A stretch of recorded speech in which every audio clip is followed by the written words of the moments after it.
those rumors were exaggerated or not, they reflected just how seriously people viewed Bags in the streets. As the tension continued to grow, Prodigy wasn't the only one taking shots at Jay. E-Moneybags also stepped in the booth and recorded several diss records aimed directly at him. One of those songs was called The Gospel. Tragically, it would become the last song he ever recorded. The atmosphere on the East Coast had become increasingly tense.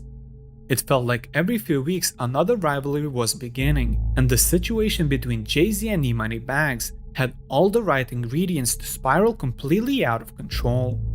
Fortunately, before anything irreversible happened, someone stepped in. Sauce Money, another respected Brooklyn rapper who had closely worked with Jay-Z early in his career, happened to be married to E-Moneybags' first cousin at the time.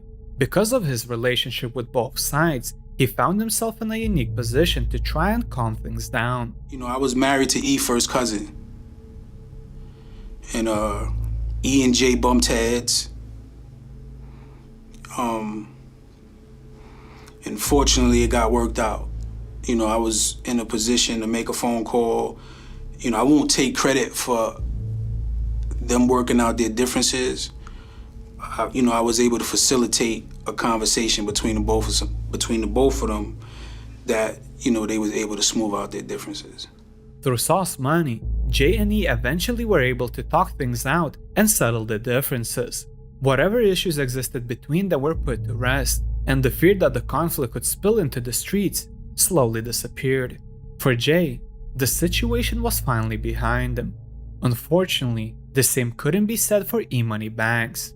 His reputation had been built on living recklessly and refusing to back down from anyone. It was only a matter of time before that lifestyle caught up with him once again.